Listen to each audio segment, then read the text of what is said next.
de toutes les ineptes applications que l'on peut faire au sujet de quelque endroit de son ouvrage, et encore moins de les supprimer.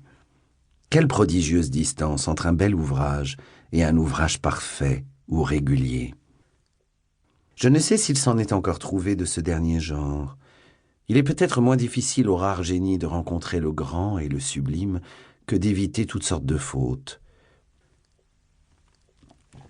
Quand une lecture vous élève l'esprit et qu'elle vous inspire des sentiments nobles et courageux, ne cherchez pas une autre règle pour juger l'ouvrage. Il est bon et fait de main d'ouvrier. Le sublime du nouvelliste est le raisonnement creux sur la politique. Le philosophe consume sa vie à observer les hommes et il use ses esprits à en démêler les vices et le ridicule. S'il donne quelques tours à ses pensées, c'est moins par une vanité d'auteur que pour mettre une vérité qu'il a trouvée dans tout le jour, nécessaire pour faire l'impression qui doit servir à son dessein. Quelques lecteurs croient néanmoins le payer avec usure, s'ils disent magistralement qu'ils ont lu le livre et qu'il y a de l'esprit. Mais il leur renvoie tous leur éloge, qu'il n'a pas cherché par son travail et par ses veilles. Il porte plus haut ses projets et agit pour une fin plus relevée. Il demande des hommes un plus grand et un plus rare succès que les louanges, et même que les récompenses, qui est de les rendre meilleurs. Les sots lisent un livre et ne l'entendent point. Les esprits médiocres croient l'entendre parfaitement. Les grands esprits ne l'entendent quelquefois pas tout entier. Ils trouvent obscur ce qui est obscur, comme ils trouvent clair ce qui est clair. Les beaux esprits veulent trouver obscur ce qui ne l'est point et ne pas entendre ce qui est fort intelligible.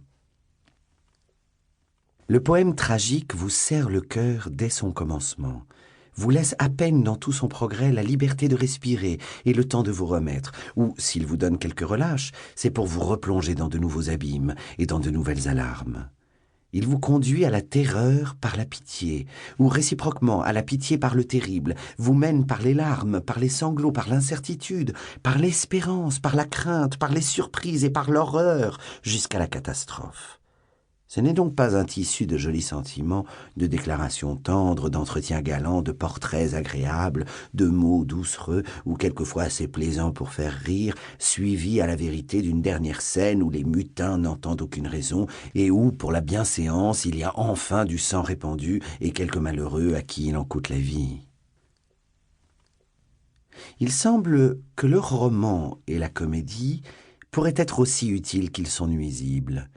L'on y voit de si grands exemples de constance, de vertu, de tendresse et de désintéressement, de si beaux et de si parfaits caractères, que quand une jeune personne jette de là sa vue sur tout ce qui l'entoure, ne trouvant que des sujets indignes et fort au-dessous de ce qu'elle vient d'admirer, je m'étonne qu'elle soit capable pour eux de la moindre faiblesse. Le peuple appelle éloquence la facilité que quelques-uns ont de parler seuls et longtemps, jointe à l'emportement du geste, à l'éclat de la voix et à la force des poumons. Les pédants ne l'admettent aussi que dans le discours oratoire et ne la distinguent pas de l'entassement des figures, de l'usage des grands mots et de la rondeur des périodes. Il semble que la logique est l'art de convaincre de quelque vérité et l'éloquence un don de l'âme, lequel nous rend maîtres du cœur et de l'esprit des autres, qui fait que nous leur inspirons ou que nous leur persuadons tout ce qui nous plaît.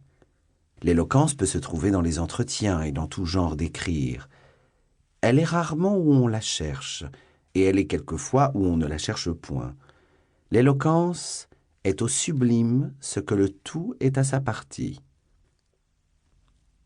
Tout écrivain, pour écrire nettement, doit se mettre à la place de ses lecteurs, examiner son propre ouvrage comme quelque chose qui lui est nouveau, qu'il lit pour la première fois, où il n'a nulle part et que l'auteur aurait soumis à sa critique, et se persuader ensuite qu'on n'est pas entendu seulement à cause que l'on s'entend soi-même, mais parce qu'on est en effet intelligible.